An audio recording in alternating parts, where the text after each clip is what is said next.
On Thanksgiving Day in 2009, 35-year-old Paul Michael Merhige attended a family dinner in Jupiter, Florida, at the home of his cousin Jim Sitton and his family.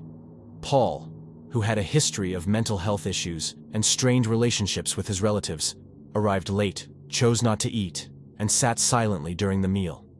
His mental health struggles, including severe depression and obsessive-compulsive disorder, had caused him to become reclusive, unable to work, and financially dependent on his parents.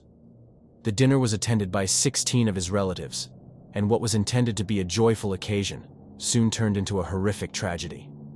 After dinner, Paul excused himself and returned 20 minutes later with a handgun, beginning to shoot without warning.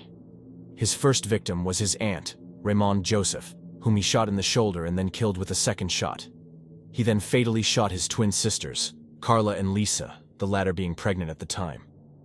Paul also shot his cousin, who was grazed by a bullet, and Patrick Knight, Lisa's husband, who was critically wounded but survived after a 3-month-long coma.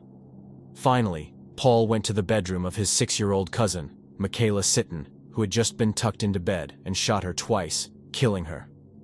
After the killings, Paul fled the scene, leading to a nationwide manhunt. He eluded capture for 38 days, even appearing on the show America's Most Wanted.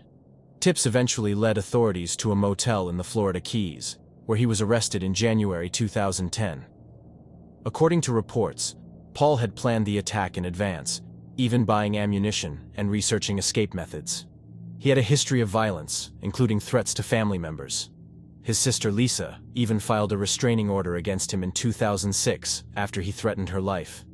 Paul was charged with multiple counts of first-degree murder, among other charges, and in 2011 he accepted a plea deal to avoid the death penalty. He was sentenced to life in prison without parole.